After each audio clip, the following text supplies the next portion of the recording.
Bah, 2 manches, à Rosès, ici en Espagne, avec, des super conditions, 18-22 nœuds de vent et 2 victoires, pour Groupama. Dans les 2 manches, on est bien parti, une fois au bateau comité et puis une fois au viseur.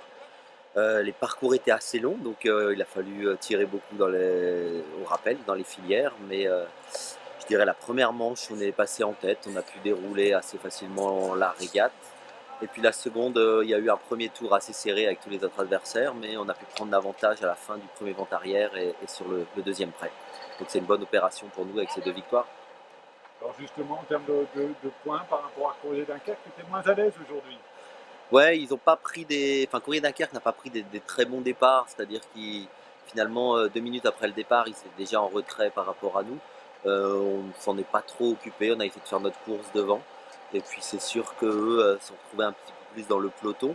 On peut voir que même dans ces conditions, c'est assez serré, il y a très peu d'écart de vitesse entre les bateaux.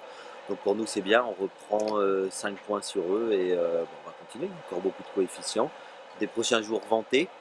On va bien préparer cette course de ralliement vers Gruissant et puis les prochains parcours techniques également à Gruissant. Tanguy, le retour de Franck Camas aujourd'hui à bord de Groupama 34, est-ce que ça s'est senti à bord? Oui, complètement. Ouais, bah, déjà, on était tous contents qu'il revienne à bord et puis il a amené une certaine sérénité qui nous manquait sur la partie manche.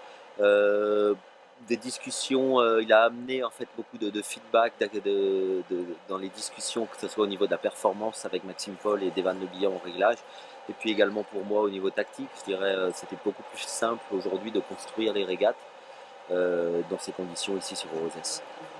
Oui, le programme maintenant, la prochaine étape demain, une étape de ralliement entre Rosès et Gruissant. Quel type de conditions attendues? Du vent de sud-est, 15-20 nœuds, peut-être 25 nœuds, donc ça va être assez rapide.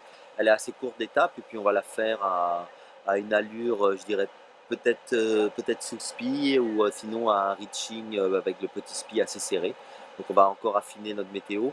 La préparer, ça part tôt demain matin, 6h30, mais je pense que l'arrivée se fera en début d'après-midi, au milieu d'après-midi. Donc on a hâte d'y être, ça va être des conditions, sûrement une belle course de ralliement avec du vent, des vagues, du soleil. Et on espère bien préparer cette course et faire un bon résultat pour le retour en France.